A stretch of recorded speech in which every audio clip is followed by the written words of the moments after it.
Pria Parubaya ditemukan tewas di kamar penginapan Kota Tual. Pria Parubaya 52 tahun ditemukan tewas dalam kamar salah satu penginapan yang berada di wilayah Kota Tual, Maluku Tenggara pada Senin 7 Februari 2022.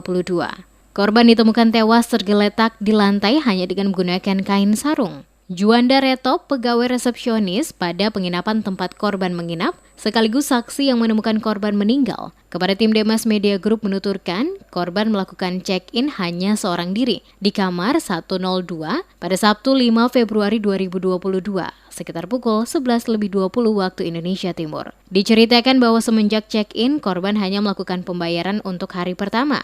Sementara masuk pada hari kedua dan ketiga, korban tidak keluar dari kamar, sehingga dirinya mencoba untuk mengetuk pintu kamar. Sejak pagi siang hingga sore hari, namun tidak ada jawaban. Merasa curiga, dirinya mendobrak jendela kamar. Ternyata korban ditemukan tergeletak di lantai dengan hanya menggunakan sarung dan tidak bernyawa lagi. Selanjutnya dirinya melaporkan kejadian tersebut ke pihak kepolisian setempat. Polisi yang datang ke lokasi penginapan, tepatnya di kamar 102, langsung melakukan olah TKP. Selanjutnya jasad korban dibawa ke rumah sakit guna pemeriksaan lanjutan. Lalu tadi waktu saat meninggal temuan itu jam berapa? Jam berapa temuan? Jam berapa? Oh, jam 16:27. Jam 16:27 menit. Baru abang ketemu? Nah, ketemu mayat. Abang ketemunya, abang pergi toki pintu atau?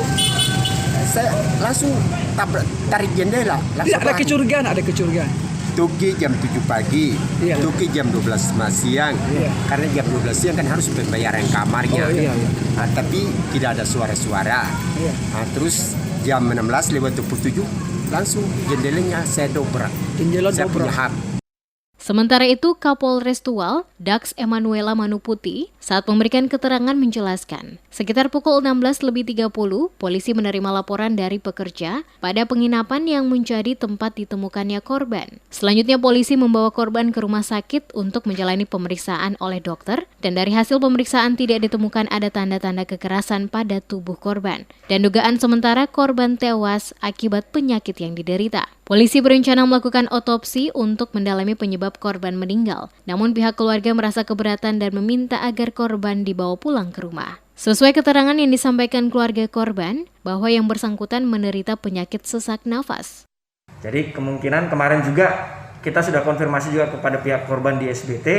Infonya juga korban ini pernah juga mengalami seperti sesak nafas seperti itu. Nah, jadi kemungkinan besar ya penyakitnya mungkin meninggalnya bisa terjadi karena sesak napas. Tapi karena memang dari keluarga korban tidak mau diotopsi ya, jadi pihak rumah sakit pun tidak berani untuk memeriksa lebih lanjut. Jadi sebatas pemeriksaan fisik saja awalnya, tapi tidak ditemukan tanda-tanda kekerasan. Dari hasil olah TKP, polisi menemukan beberapa barang milik korban berupa pakaian, surat-surat, dan sejumlah obat-obatan untuk sesak nafas. Saat ini korban telah diambil dari rumah sakit oleh pihak keluarga untuk dimakamkan.